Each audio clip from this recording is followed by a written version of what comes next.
Bismillahirrahmanirrahim. Assalamualaikum warahmatullahi wabarakatuh. Innal hamdalillah nahmaduhu wa nasta'inuhu wa nastaghfiruh wa na'udzu billahi min shururi anfusina wa sayyiati a'malina. May yahdihillahu fala mudilla lahu wa may yudlil fala hadiyalah. Asyhadu an la ilaha illallah wahdahu la syarika lah wa asyhadu anna Muhammadan abduhu wa rasuluh sallallahu alaihi wa ala alihi wa sahbihi wa sallama tasliman katsira. Ya ayyuhalladzina amanu taqullaha haqqa tuqatih wa la tamutunna illa wa antum muslimun. Amma ba'du. Sebagaimana yang tadi telah diberitahukan, kita pada pagi hari ini memasuki poin yang ke-101 yang dibawakan oleh penulis, yaitu doa menunaikan hutang. Iya, karena apa hubungannya dengan bab 175 jalan menuju surga, kok di sini disinggung terkait dengan hutang? Jawabannya adalah hadis Nabi sallallahu alaihi wasallam, nafsul mu'min mu'allaqatun bidainihi hatta yuqda anhu. Jiwa seorang mukmin itu masih bergantung dengan utangnya hingga dia melunasinya. Iya. Artinya apa? Di antara hal yang dapat menahan seseorang dari masuk surga, kalau dia masih memiliki utang. Nah, ini kaitannya antara poin 101 dengan judul pembahasan 175 jalan menuju surga. Sehingga kesimpulannya apa? Kalau ingin masuk surga tanpa ada yang menghambat dan menghalanginya, maka bebaskanlah dirimu dari utang piutang. Iya. Jemaah rahimakumullah, hadis yang dibawakan oleh penulis kitab yaitu Asy-Syaikh Naif ibn Mamduh ibn Abdul Aziz Al-Syaikh hafizahullah ta'ala adalah hadis yang diriwayatkan oleh Imam At-Tirmidzi dalam sunannya dari sahabat Ali bin Abi Thalib radhiyallahu anhu. Dari sahabat Ali bin Abi Thalib radhiyallahu anhu, ada seorang budak mukatab. Ya, qala Ali radhiyallahu anhu li mukatabin ja'ahu syaka lahu ad-dain. Jadi ada seorang budak mukatab. Apa itu budak mukatab? Budak yang membuat perjanjian dengan tuannya. Budak yang membuat perjanjian dengan tuannya untuk menebus dirinya secara berangsur. Ya, ini menyicil. Dia ingin membebaskan status perbudakannya dengan memberikan sejumlah bayaran. Artinya dia memiliki utang untuk membebaskan diri. Ini namanya budak yang mukatab. Iya. Maka Ali bin Abi Thalib radhiyallahu anhu, ketika budak ini berkata bahwa saya sudah tidak mampu lagi menunaikan tebusan diriku, bantulah aku. Jadi budak ini minta bantuan kepada Ali bin Abi Thalib radhiyallahu anhu untuk melunasi utangnya dalam pembebasan dirinya. Maka Ali bin Abi Thalib radhiyallahu anhu berkata kepada budak tersebut, "Ala u'allimuka kalimatin 'allamanihinna Rasulullah sallallahu alaihi wasallam, law kana 'alaika mithlu jabalin sirin." Di riwayat yang lain Jabal Thabirin. dainan addahu Allahu anka. Kata Ali bin Abi Thalib radhiyallahu anhu, maukah engkau aku ajarkan kalimat doa yang Rasulullah sallallahu alaihi wasallam mengajarkannya kepadaku. Sekiranya engkau membaca doa ini, ya, dan engkau memiliki utang yang banyak, yang besar, walaupun utangmu itu seperti gunung Sabir. Ini gambaran bahasa kiasan. Sebanyak apapun utangmu, kalau kamu baca doa ini, addahu Allahu anka, niscaya Allah akan melunasi utang-utangmu itu. Apakah doanya? Qal, bacalah olehmu, qul, ya, bacalah olehmu, Allahumma kfini bihalalika an haramik wa aghnini bifadlika amman siwak. Iya, ini doanya. Allahumma kfini bihalalika, ya Allah, cukupkanlah aku dengan yang halal darimu. An haramik, cukupkanlah aku dengan yang halal darimu dari yang haram. Wa aghnini bifadlika amman siwak, dan jadikanlah aku tidak butuh dengan sebab karuniamu dari siapapun selainmu. Gitu ya. Ini hadis dinyatakan hasan oleh Asy-Syaikh Al-Albani rahimahullahu taala, dan hadisnya diriwayatkan oleh siapa? At-Tirmidzi. Iya. Jemaah rahimani wa rahimakumullah, memang dalam kehidupan kita sehari-hari, ya, yang namanya manusia pada asalnya tidak lepas dari yang namanya utang piutang. Karena sudah menjadi ketentuan Allah Subhanahu wa taala dengan hikmahnya. Manusia di dunia ini hidup dalam keadaan yang berbeda-beda. Ada yang diberikan kelapangan, banyak rezeki, ya, hingga berlimpah ruah hartanya, diberi kekayaan, sehingga berbagai kemudahan urusan dunia dia diberikan oleh Allah Azza wa Jalla. Ada sebagian orang lainnya yang hidup sebaliknya dengan kemiskinan, penuh kekurangan, sehingga dia tidak bisa mencukupi kebutuhan hidupnya, sehingga terkadang mendorong dia untuk berutang. Terpaksa dia mencari pinjaman dari orang-orang yang dipandang mampu untuk memberinya pinjaman. Nah, dalam ajaran Islam, jamaah rahimakumullah, pada asalnya berutang itu hal yang mubah, jaiz, dibolehkan.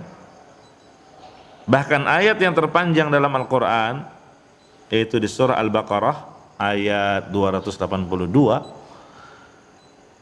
ini satu lembar, satu halaman full, satu ayat saja paling panjang, itu adalah ayat yang berbicara tentang apa? Utang piutang. Ya, ini menunjukkan apa? Kita harus berhati-hati dalam menerapkannya, karena utang bisa menjadi sebab seseorang dimasukkan ke dalam surga. Memberi pinjaman, memberikan piutang, atau bahkan dia membebaskan dari yang berutang kepadanya, sehingga Allah masukkan dia ke dalam surga. Dan juga sebaliknya, karena utang bisa menjerumuskan seseorang ke dalam neraka. Sebagaimana tadi kita sudah singgung hadis Nabi sallallahu alaihi wasallam, ya, bahkan Nabi di dunia pernah meninggalkan dari melakukan salat jenazah karena apa? Si mayit masih memiliki utang yang belum dia bayarkan. Jemaah rahimakumullah, orang yang berutang dia harus punya perhatian dalam melunasi utangnya. Jangan menunda-nunda, dan menunda-nunda bayar utang bagi yang sudah mampu itu suatu kezaliman. Matlul ghani zulmun. Iya. Menunda bayar utang bagi orang yang kaya, bagi yang sudah mampu, itu sebuah kezaliman. Dan harusnya kita membalas kebaikan dengan kebaikan. Sebagaimana firman Allah Ta'ala, hal jazaa'ul ihsan illal ihsan. Tidaklah balasan kebaikan itu kecuali kebaikan pula. Balas kebaikan dengan kebaikan juga. Iya. Artinya orang yang sudah memberi pinjaman kepada Anda, dia telah berbuat baik, maka balaslah dengan kebaikan, yaitu jujur dalam mengembalikan utangnya, semangat,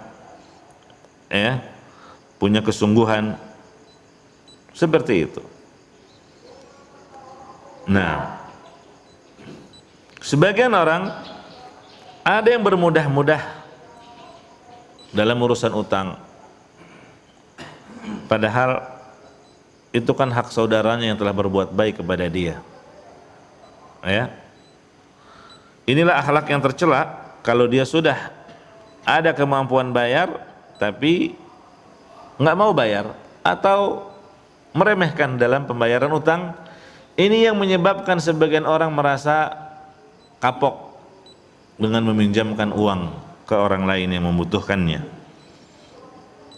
Akhirnya enggan untuk memberikan pinjaman lagi kepada siapapun gara-gara ulah satu orang ini.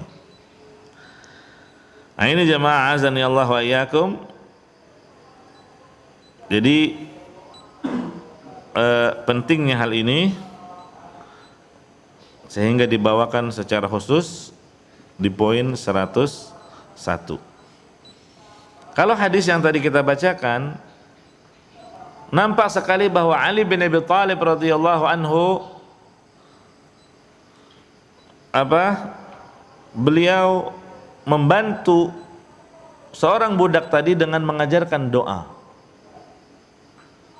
Karena beberapa kemungkinan. Kemungkinan pertama, Ali bin Abi Thalib radhiyallahu anhu memang tidak memiliki dana untuk membantu dia. Ya, maka Ali bin Abi Thalib memberikan solusi. Kalau tidak bisa memberikan bantuan, ya dia memberikan faedah. Iya. Sebagaimana firman Allah Ta'ala, qaulun ma'rufun wa maghfiratun khairun min sadaqatin yatba'uha adza. Ucapan yang baik dan suka memberi maaf itu lebih baik daripada sedekah yang diiringi dengan sesuatu yang menyakitkan perasaan si penerima. Iya. Artinya apa? Jangan sampai ada orang yang sudah dalam kondisi sempit, mengalami kesulitan, dia minta bantuan kepada kita untuk meminjamkan, dan kita nggak bisa memberinya pinjaman, lantas mengeluarkan kata-kata yang menyakitinya. Itu juga tidak baik. Ya, di sini Ali bin Abi Thalib radhiyallahu anhu mengajarkan orang tadi suatu doa, dan sahabat yang diajarkan ini, budak tersebut tidak merasa kecewa, bahkan merasa senang dengan apa yang diajarkan Ali bin Abi Thalib kepadanya berupa kalimat doa. Dia malah nggak berkata, gimana sih aku mau pinjam duit, kamu malah ngajarinnya doa. Tidak, karena sang budak tadi pun paham bahwa hakikatnya yang bisa memberikan pelunasan hutang hanyalah Allah Azza wa Jalla. Maka dia nggak protes dan dia mengamalkan doa ini. Iya. Jadi jamaah rahimakumullah, di sini ketika Ali bin Abi Thalib radhiyallahu anhu tidak mampu memberikan pinjaman, maka beliau tetap memberikan faedah berupa ilmu yang sangat bermanfaat, yaitu diajarkan doa. Atau alasan Ali bin Abi Thalib radhiyallahu anhu dengan memberikan doa ini sebagaimana yang telah dia terima dari Rasulullah sallallahu alaihi wasallam adalah agar orang itu bergantung hatinya kepada Allah saja. Dia tidak meminta pertolongan kecuali hanya kepada Allah saja lewat doa. Ini juga termasuk pendidikan. Bagaimana agar seseorang itu ditanamkan pengajaran agar dia hanya bergantungnya kepada Allah, tidak kepada makhluk. Gitu ya. Nah, ini jamaah azanillah wa iyyakum, nampak dari isi doanya, wa aghnini bi fadlika amman siwak. Iya, dari kandungan doa.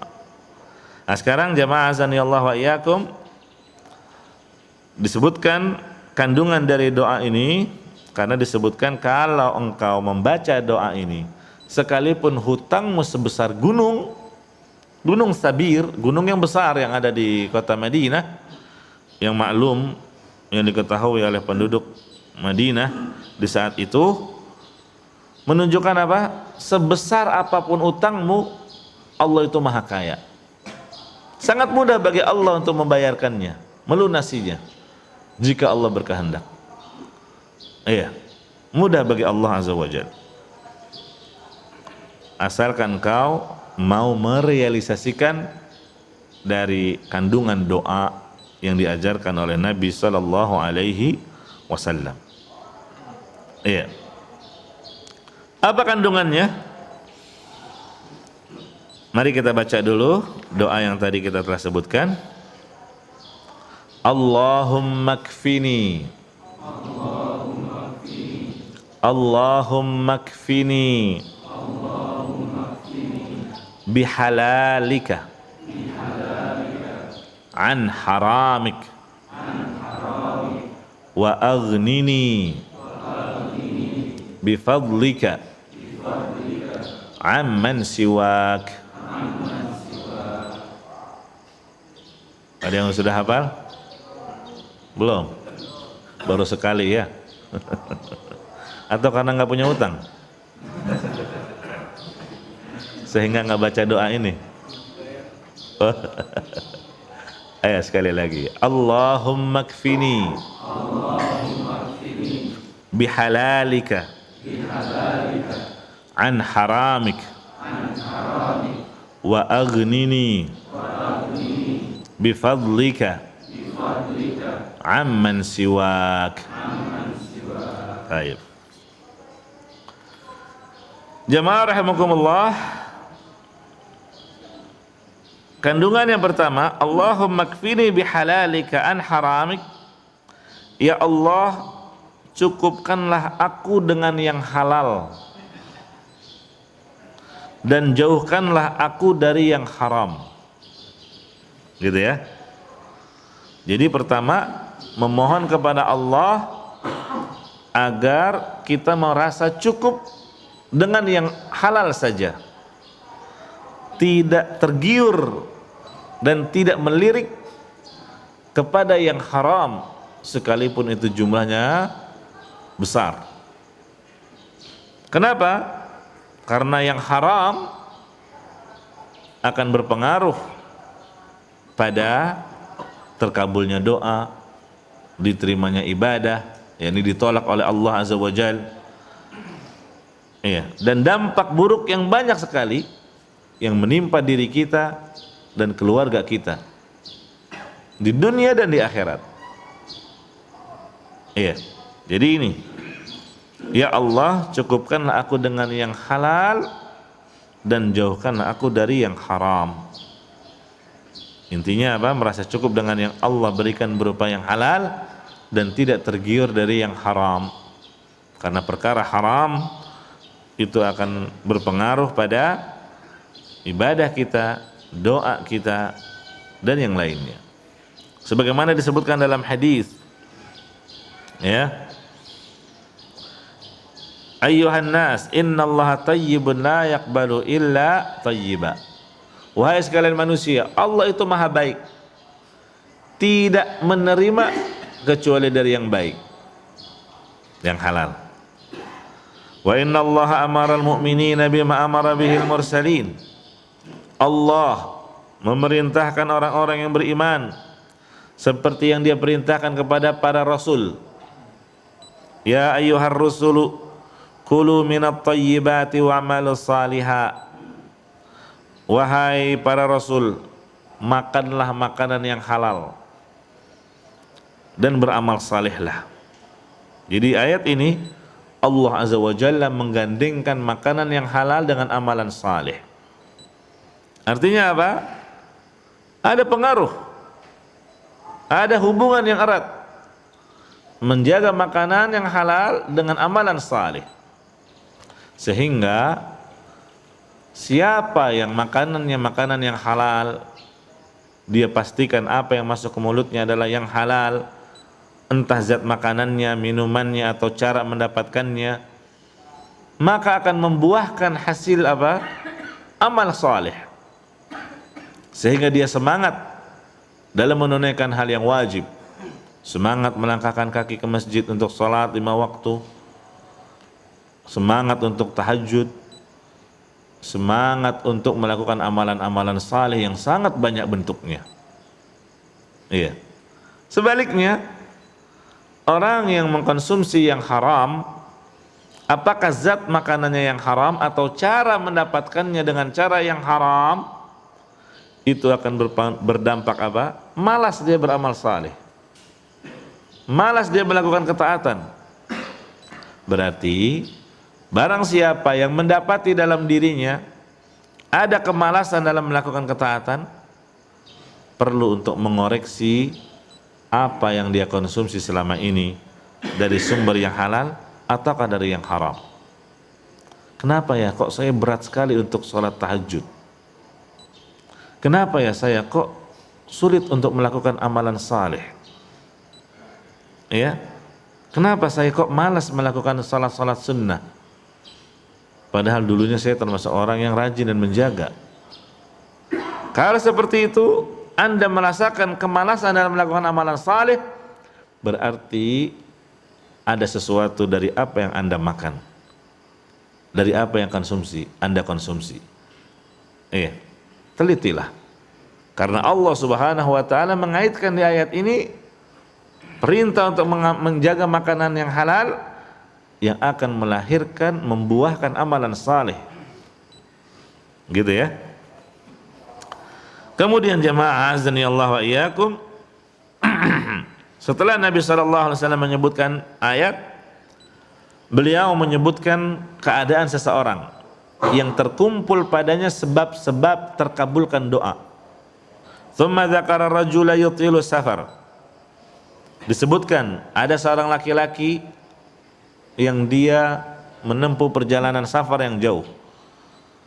Ini padahal kondisi safar termasuk kondisi mustajab. Doa seorang musafir itu mustajab. Berarti sebab pertama ada pada orang ini. Ash'atha akbara, penampilannya yang kusut masai, berdebu. Karena kondisi musafir di zaman dulu itu kelihatan banget. Karena kendaraannya tidak seperti sekarang. Kalau dulu panas kepanasan, hujan kehujanan, ya, sehingga nampak, oh ini musafir, ketahuan dari warna kulitnya, dari rambutnya, dari pakaiannya yang enggak bersih, gitu ya. Terkumpul kondisi yang kedua, yakni kondisi orang itu yang hina, rendah di hadapan manusia, ya. Nah, jadi seseorang ketika dia merendah kepada Allah, menghinakan dirinya ke hadapan Allah, merasa butuh kepada Allah, ini juga menjadi sebab yang kedua dikabulkannya doa. Yamuddu yadayhi ila sama. Ini sebab yang ketiga. Laki-laki ini mengangkat kedua tangannya ke langit. Mengangkat kedua tangan dalam berdoa termasuk adab. Bahkan disebutkan dalam hadis, Allah malu kepada hambanya yang mengangkat kedua tangannya, dia meminta kepada Allah namun Allah tidak memberikan apa yang dipinta. si hamba tersebut. Ini sebab yang ketiga, mengangkat kedua tangan. Iya. Kemudian ya Rabb, ya Rabb, ini sebab yang keempat. Dia tawassul dengan menyebut Asmaul Husna. Ya Rabb, ya Rabb. Apa artinya Rabb? Dia mengakui, ya Allah, Engkaulah yang menciptakanku, Engkaulah yang menghidupiku, yang menghidupkanku, Engkaulah yang maha memberi rezeki, Engkaulah yang mengatur kehidupanku. Itu makna ya Rabb. 4 terkumpul. Safar, penampilan yang merendah, mengangkat kedua tangan, tawassul dengan Asmaul Husna. Kenapa nggak dikabulkan doanya? Karena kata Nabi SAW, wa mat'amuhu haram, makanan dia dari yang haram. Wa mashrabuhu haram, minuman juga dia dari yang haram, minumannya. Wa malbasuhu haram, pakaian yang sedang dia kenakan juga pakaian yang haram. Haram karena zatnya, misalnya kalau laki-laki memakai sutra, atau haram cara mendapatkannya, ya karena hasil mencuri atau dibeli dari uang yang haram itu pakaian, ya, atau sifat pakaiannya yang haram, ya, seperti menjulurkan pakaian di bawah mata kaki kalau itu laki-laki, atau apa, melebihkan juga tangannya sampai tertutup lengannya seluruhnya, atau memakai pakaian-pakaian sifat yang diharamkan lainnya, pakaian syuhrah, gitu kan? Jadi makanannya, minumannya, pakaiannya, wa ghudhiya bil haram, perutnya pun dikenyanginya dari yang haram. 4 juga disebutkan. Tadi sebab terkabulnya juga 4. Iya. Yang haramnya juga 4. Fa anna yustajabu lidzalik. Kata Nabi SAW, maka bagaimanakah Allah akan memperkenankan doanya? Bagaimana mungkin doa orang ini dikabulkan oleh Allah Azza wa Jal? Jadi jamaah rahimani wa rahimakumullah, ya, ini yang pertama dari kandungan doa, Allahumma kfini bihalalika an haramik.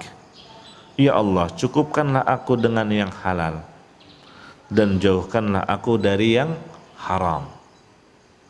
Minta kepada Allah, karena hanya Allah yang dapat memberikan kekuatan kepada kita untuk meninggalkan yang haram. Iya, berapa banyak orang terjerumus ke dalam perkara yang haram, pekerjaan yang haram, mengkonsumsi yang haram, dikarenakan apa?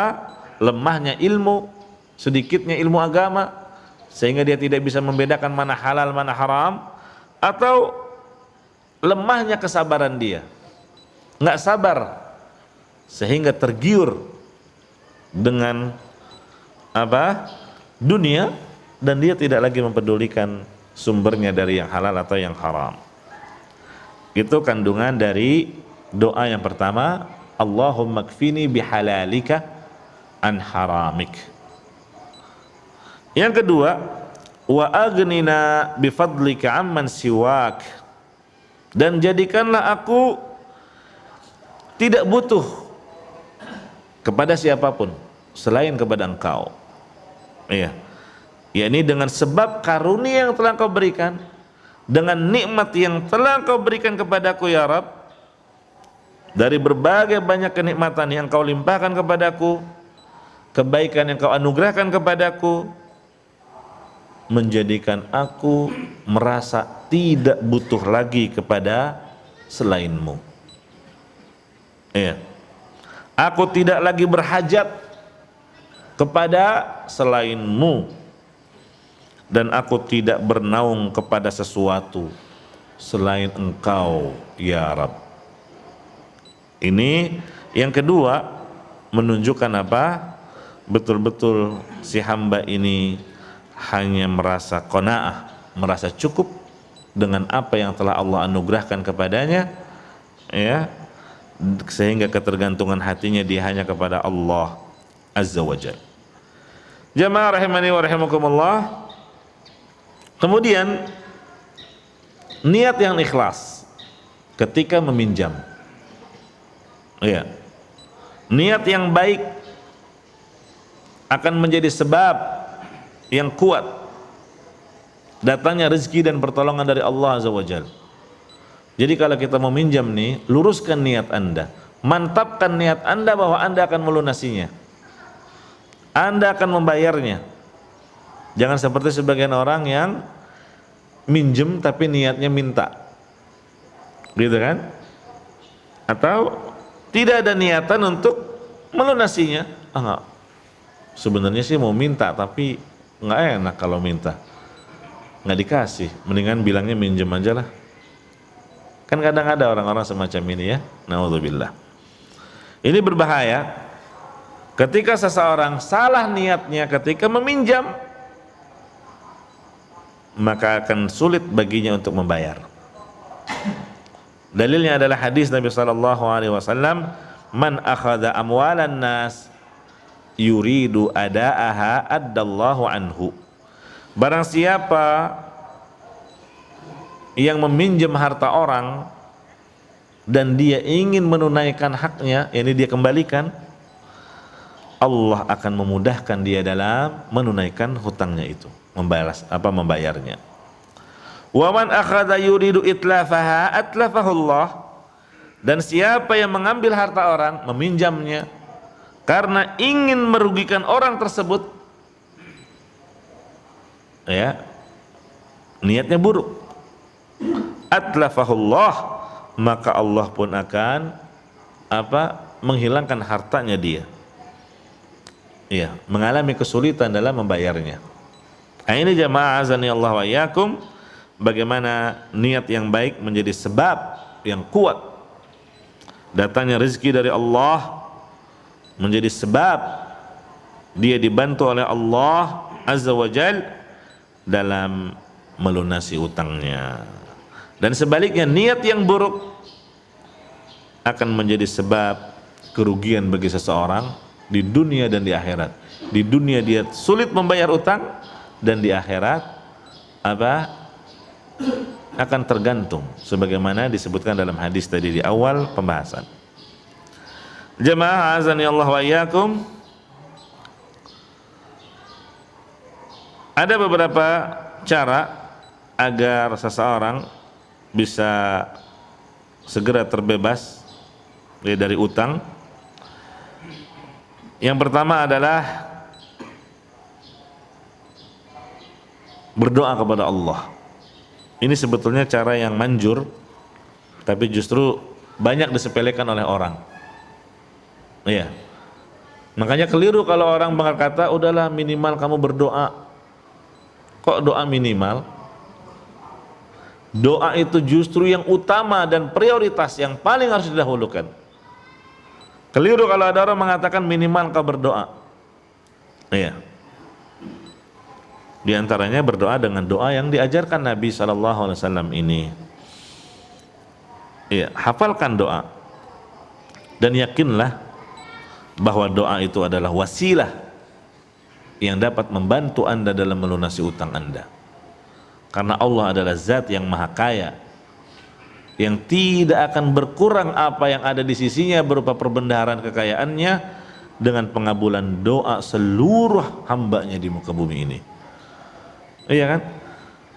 Seandainya seluruh manusia dari yang pertama sampai yang terakhir berdiri berdoa memunajat kepada Allah, meminta, lalu semuanya Allah berikan permintaan mereka, tidak akan berkurang sedikit pun apa yang ada di sisi Allah dari perbendaharaannya, kecuali seperti berkurangnya air laut yang ketika dicelupkan oleh jari salah seorang di antara kalian, kalian angkat, kira-kira berapa banyak air yang ikut di jari Anda? Iya. Ini kan luar biasa. Air laut yang sangat luas, banyak luas seperti itu, ya. Kira-kira berapa banyak air yang kita masukkan yang ikut di jari? Seperti itulah. tidak mengurangi sedikit pun kekayaan yang ada di sisi Allah Azza wa Jalla. Jamaah azani Allah wa iyyakum. Jadi harus yakin 100% bahwa Allah akan mengabulkan doa kita, bahwa Allah akan melunasi utang kita. Termasuk doa yang diajarkan adalah apa? Allahumma inni a'udzubika minal ma'tham wal maghram. Ya Allah, aku berlindung kepadamu dari ma'tham dan maghram. Apa itu ma'tham? Ma'tham adalah segala perkara yang dapat mendorong kita berbuat dosa. Iya. Adapun maghram adalah dari utang. Sampai para sahabat bertanya, "Ya Rasulullah, betapa seringnya engkau meminta perlindungan kepada Allah. Ma aktsara ma tasta'id minal maghram." Betapa seringnya engkau minta perlindungan kepada Allah, berdoa dilindungi dari utang. Kenapa? Kata Nabi SAW, "Innar rajula idza gharima haddatsa fakadzab wa wa'ada fa akhlaf." Karena orang biasanya kalau berutang itu nantinya menggiring dia untuk banyak bohong. Kalau berbicara dia suka bohong. Kalau janji dia suka menyelisihi janji, nggak tepat janji. Iya kan? Tarsok gitu ya. Ini Nabi menjelaskan bahwa kenapa beliau sering meminta perlindungan kepada Allah dari utang, karena tadi orang biasanya kalau berutang akan menggiringnya dusta dalam berbicara dan menyelisihi janji. Jamaah azani Allah wa iyyakum, maka minta perlindungan dari utang, jangan sampai hidup kita menjadi sulit gara-gara terlilit utang. Iya, hidup jadi nggak tenang, apalagi kalau udah menumpuk utangnya, ya, terus dikejar-kejar sama debt collector misal, akhirnya apa? Tidur nggak nyenyak, makan nggak enak, pikiran pun nggak bisa tenang. Ini kandungan dari memohon perlindungan kepada Allah minal maghram, dari utang. Atau mana yang lainnya, minta perlindungan kepada Allah dari keadaan tidak mampu melunasi utang. Ini juga termasuk kandungan dari doa yang kita di situ berlindung kepada Allah dari utang. Ini jamaah azani Allah wa iyyakum. Yang pertama, agar terbebas dari utang, banyak-banyak berdoa meminta perlindungan kepada Allah dari utang, terlilit utang. Kalau sudah punya utang, baca doa yang tadi, Allahumma kfini bihalalika an haramik wa aghnini bifadlika amman siwak. Cara yang kedua, perbanyaklah istighfar, memohon ampunan kepada Allah Azza wa Jal, karena istighfar itu membuka pintu rizki. Iya, sebagaimana disebutkan dalam athar dari Hasan al-Basri rahimahullah, yang menunjukkan bagaimana faedah istighfar yang luar biasa. Anna rajulan syaka ilaih al-jadab faqal istaghfirillah. Ada orang mengeluh kepada Al-Hasan al-Basri tentang musim paceklik, sehingga gagal panen, berkurang hasil panennya, kurang hartanya. Apa kata Hasan al-Basri? Beristighfarlah engkau kepada Allah, mohon ampunlah, perbanyak istighfar. Wa syaka ilaihi akhar al-faqr. Ada juga orang yang lain datang kepada Hasan al-Basri, mengadu kepada beliau tentang kemiskinan hidupnya, diliputi dengan kefakiran. Apa kata Hasan al-Basri? Istighfirillah, beristighfarlah kepada Allah, banyak-banyak istighfar. Wa syaka ilaihi akhar jafaf bustani faqal istighfirillah. Ada juga orang yang lain yang mengadu kepada beliau, mengeluh tentang kekeringan lahannya, kebunnya. Juga hal yang sama, istighfirillah, beristighfarlah kepada Allah. Sampai orang yang keempat juga datang kepada beliau mengeluh akan kondisi dirinya yang sudah lama tidak dikaruniai anak. Udah menikah tapi nggak punya anak. Apa jawab Al Hasan Al Basri? Sama juga, istighfirillah. Istighfarlah engkau, perbanyak istighfar, mohon ampunan kepada Allah. Setelah itu Al Hasan Al Basri membaca ayat dari surah Nuh ayat 10 sampai 12. Bagaimana disebutkan di ayat ini, bagaimana Nuh memerintahkan kaumnya, faqultu astaghfiru rabbakum innahu kana ghaffara. Nuh berkata kepada kaumnya, istaghfiru rabbakum, ya, istighfarlah, memohon ampunlah kepada Rabb kalian atas dosa-dosa kalian, sesungguhnya Dia Maha Pengampun. Faedahnya apa? Yursilis samaa alaikum midrara, niscaya Dia akan mengirimkan hujan kepada kalian, hujan yang lebat, hujan yang membawa manfaat. Wa yumdidkum bi amwali wa banin, ya, dan Allah Azza wa Jalla akan memberikan rizki berupa anak keturunan, harta kekayaan. Wa yaj'al lakum jannatin wa yaj'al lakum anhara, Allah akan menyuburkan tanaman kalian, kebun-kebun kalian, dan juga sungai kalian akan mengaliri air yang deras. Ini bagian dari kenikmatan. Janji Allah Azza wa Jal, ketika kalian beristighfar, Allah akan lapangkan rezeki kalian. Gitu ya. Alhamdulillah, istighfar kalimat yang ringkas, ya, perbanyak. Ini termasuk zikir mutlak yang bisa dibaca kapanpun, dimanapun, dan berapapun. Ya, kecuali di tempat-tempat yang memang dilarang asalnya untuk berzikir. Kemudian yang ketiga, lebih giat lagi untuk bekerja. Ya, perbaiki, introspeksi, dievaluasi. Ya, kenapa kok belum maksimal dari hasil pekerja kita? Begitu ya. Nah, jangan udah terlilit utang tapi malah malas-malasan kerjanya. Ya, karena faktor apa? Mental. Kemudian yang keempat, bersikaplah lebih sederhana dan qanaah. Iya, hidup sederhana kala terlilit hutang. Ini akan mengurangi pengeluaran, ya, dan akhirnya lebih diprioritaskan pada apa? Pelunasan utang. Dia tabung sedikit demi sedikit. Nah, ini jamaah azani Allah wa iyyakum, ya, di samping kita berdoa, dengan doa tadi ada ikhtiar-ikhtiar yang kita lakukan. Ya, mari kita baca lagi. Allahumma kfini bihalalika an haramik wa aghnini bifadlika amman siwak. Ayo, barakallahu fiikum.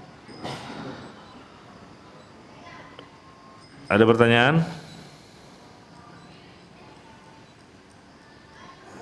Baik, kalau tidak ada kita lanjutkan satu poin lagi.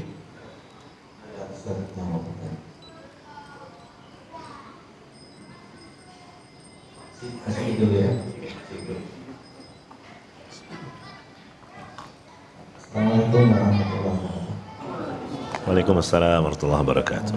Ini kalau seseorang punya perusahaan, dalam rangka pengembangan atau fungsinya untuk kondisi satu biasanya berhutang besar.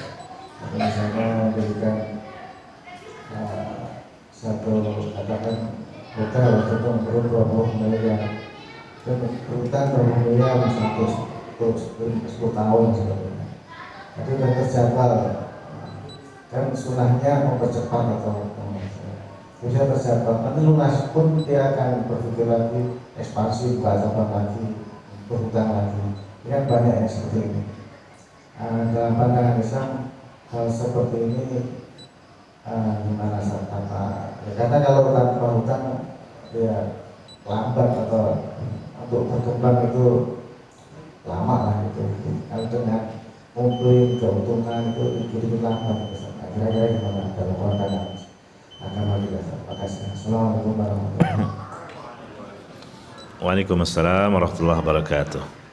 Iya, sama saja utang perusahaan ataupun utang individu pada asalnya yaitu mubah kalau memang dibutuhkan, ya, selama utang itu terbebas dari unsur riba. Dan yang ada biasanya utang yang ada sekarang ini kebanyakannya tidak lepas dari unsur riba, karena riba itu ada dari jual beli, ada dari utang piutang. Ya, riba pada jual beli itu biasanya riba fadl dan riba nasi'ah. Kalau riba dalam utang piutang itu riba jahiliyah dan riba al-qard. Gitu kan? Ini biasanya dari secara umum demikian keadaan utang piutang antar perusahaan nyewa ini nambah modal, dan jarang yang memberikan jumlah utang sebesar itu tanpa ada riba. Iya. Kalau bedanya jahiliyah dengan al-qard, jahiliyah asalnya tidak ada kesepakatan untuk saling melebihkan. Utang 10 juta, kembalikannya juga 10 juta. Tapi ketika jatuh tempo Anda nggak sanggup bayar, baru akan ada penalti. Iya, baru kena tambahan biaya. Semakin Anda tidak bayar, semakin membengkak bunganya. Ini namanya riba jahiliyah. Kalau Anda tepat waktu, nggak ada riba. Iya, nggak ada tambahan. Tapi kalau gara-gara terlambat, Anda harus membayar lebih, ini riba jahiliyah namanya. Kalau jenis yang kedua, al-qard, itu memang di awal sudah disepakati. Minjam 10 juta. Pengembaliannya sekian persen ada bunganya, sehingga menjadi 12 juta. Ya, itu kalau tepat waktu. Kalau telat, ada lagi tambahan bunga. Nah, ini juga namanya riba. Kalau dengan sistem pinjaman yang demikian, maka kembali ke seperti yang tadi kita ingatkan. Ya, jauhi perkara yang haram. Apalagi riba, ini tergolong dosa besar yang diancam oleh Allah Azza wa Jal, akan diperangi, ya, oleh Allah dan Rasulnya. Siapa yang bisa mengalahkan kalau Allah sudah memeranginya? Binasa kita. Nah, jadi tadi seperti yang kiatnya sudah kita sebutkan, qanaah, ya. Kemudian kalau memang butuh tambahan modal, tempuhlah cara-cara yang haram, yang halal, yaitu jangan menempuh cara yang haram. Ya, misalnya dengan cara bagi hasil, mencari tambahan modal, ya, bukan dengan cari pinjaman yang di situ terjatuh praktek riba padanya. Iya, demikian, wallahu a'lam.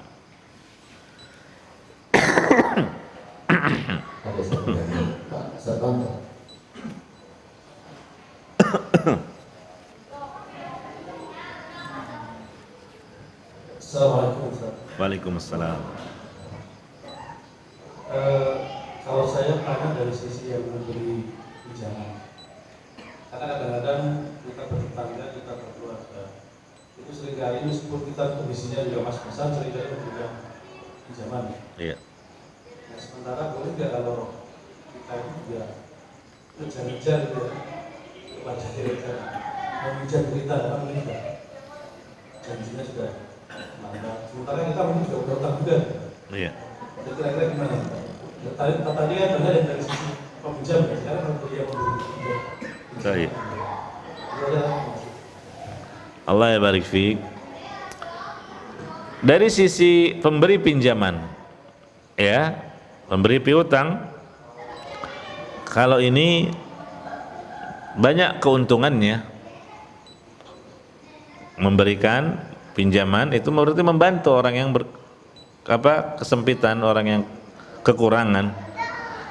Dan Nabi SAW menyebutkan bahwa siapa yang meringankan beban seorang muslim, Allah akan ringankan beban dia di hari kiamat. Iya, siapa yang meringankan kesulitan seorang muslim, Allah juga akan ringankan kesulitan dia dari kesulitan-kesulitan pada hari kiamat. Jadi banyak manfaatnya kalau bisa memberikan pinjaman. Ini motivasi kita. Yang pertama, supaya Allah Azza wa Jalla juga meringankan kita pada saat kita mengalami kesulitan di dunia, terlebih lagi nanti di akhirat, karena ada janji dari Rasulullah SAW demikian. Yang kedua, kita niatkan dengan memberi pinjaman adalah agar Allah Azza wa Jalla memberikan pahala sedekah setiap harinya. Karena Rasulullah SAW menyebutkan orang yang memberikan pinjaman itu seakan-akan setiap harinya dia bersedekah dengan jumlah nominal yang dia pinjam, yang dipinjam. Kalau ada yang minjam 1 juta, setiap harinya dia dapat pahala 1 juta selama belum dikembalikan.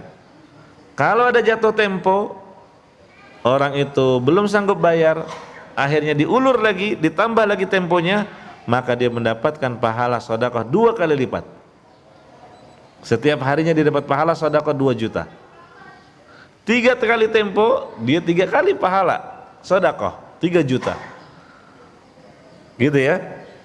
Makanya ketika memberikan piutang, memberikan pinjaman ke orang lain, niatkan untuk keuntungan akhirat, bukan untuk keuntungan duniawi. Iya. Apalagi yang ketiga, kalau dia membebaskannya, maka harapannya adalah Allah pun akan membebaskan kita dari neraka. Gitu ya, luar biasa dari keutamaan-keutamaan menjadi di saat bisa memberikan piutang ke orang lain. Jelas? Itu yang pertama. Luruskan niat Anda ketika memberikan pinjaman. Jangan terbetik untuk meraih keuntungan duniawi sehingga terjatuh pada larangan tadi, riba jatuhnya. Tapi niatkan dengan memberikan pinjaman untuk keuntungan akhirat kita nantinya. Yang kedua, dari yang pertama tadi bukan berarti kita cuek saja harta dipinjam, tidak. Karena asalnya harta harus dijaga. Harta adalah amanah, iya kan? Yang akan dimintai pertanggungjawaban di hadapan Allah. Maka ketika harta kita dipinjam oleh orang lain, kita berhak pertama untuk meminta dicatat, tulis supaya jelas, karena kita nggak tahu apa yang terjadi ke depannya. Bisa saja besok, lusa, pekan meninggal dunia, kepada siapa kita akan menagih, gitu kan? Ada keluarganya, kita ingin menagih, mana buktinya kalau si mayit berhutang? Kita punya. Ini pertama, tulis. Kalau perlu disaksikan 2 orang saksi. Ya, walaupun ini sunnah. Yang kedua, boleh minta barang jaminan. Apa jaminannya? Anda meminjam uang 10 juta. Iya.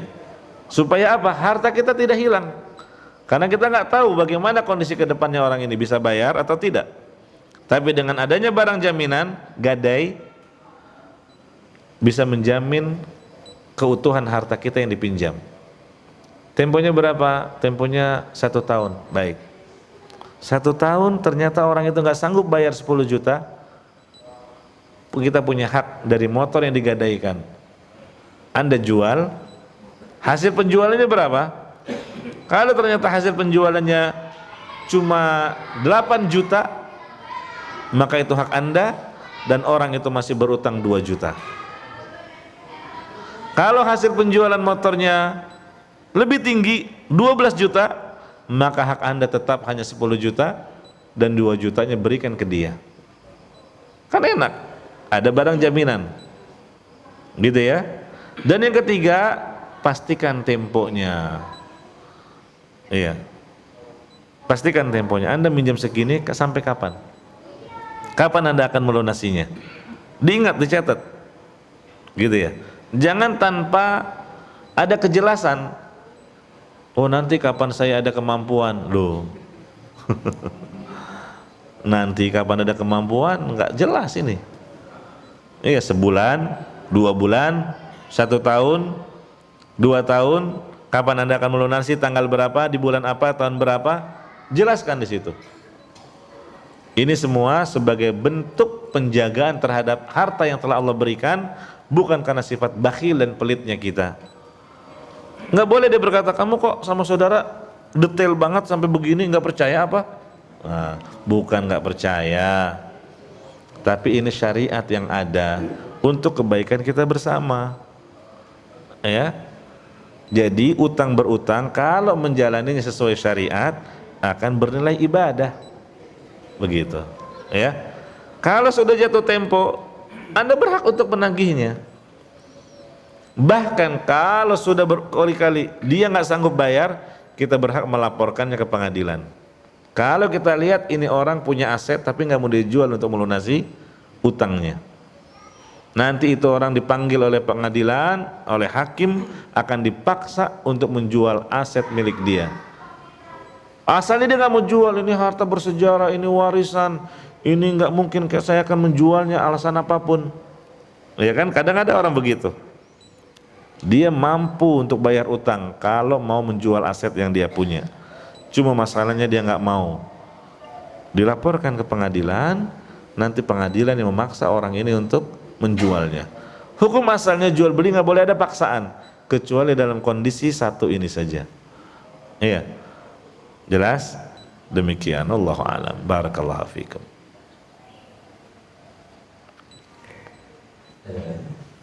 Oh, ada satu di luar nih. Pak Eka teras sampaikan perlu waktu untuk praktekkan. Assalamualaikum. Waalaikumsalam warahmatullahi wabarakatuh. Kalau utang negara gimana kan? Gimana juga? Ya negara yang utang, bayar, tapi rakyat kalau bayar gimana? Hukumnya selesainya? Enggak, ya. Kita nggak mungkin dituntut untuk sesuatu yang bukan kita melakukannya. Iya kan? Alla taziru waziratun wizra ukhra. Seseorang tidak akan menanggung dosa yang diperbuat oleh orang lain. Ya, jadi nggak betul kalau utang negara rakyat akan menanggungnya. Ya, yang akan menanggungnya ya negara juga, ya pemerintah juga, ulil amri juga. Nah, tapi boleh saja sebagai rakyat yang baik memberikan nasihat, memberikan masukan agar negara tidak terlalu banyak punya utang yang akan dampaknya demikian. Ya ditempuh dengan cara-cara yang baik, karena itu termasuk menegakkan nasihat terhadap ulil amri. Ya, dan juga hal yang baik adalah mendoakan ya kebaikan untuk pemerintah kita. Nah, begitu ya. Allah barik fiik. Jadi jangan pusing mikirkan utang negara sementara utang kita aja nggak dipikirin.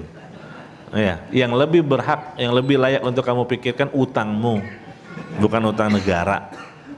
Karena yang akan ditanya di akhirat adalah utangmu, bukan utang negara. Ya. Nah, barakallahu fikum. Cukup? Cukup kayak saja. Iya. Waktunya Sudah ini ya. Insyaallah poin 102-nya kita lanjut pada pertemuan bulan depan. Biidznillah taala, jazakumullah khairan. Semoga Allah Subhanahu wa taala memberikan keistiqomahan kepada kita untuk senantiasa semangat selalu menuntut ilmu agama. Karena butuhnya kita kepada ilmu agama melebihi butuhnya kita kepada makan dan minum. Kalau makan dan minum sehari mungkin 2 atau 3 kali udah cukup. 2 kali juga cukup. 3 kali itu sebenarnya udah lebih. Iya, tapi butuhnya kita kepada ilmu agama di setiap waktu. Iya. Jazakumullah khairan. Kita tutup dengan doa kafaratul majlis. Subhanakallahumma wa bihamdika asyhadu an la ilaha illa anta astaghfiruka wa atubu ilaik. Wassalamualaikum warahmatullahi wabarakatuh.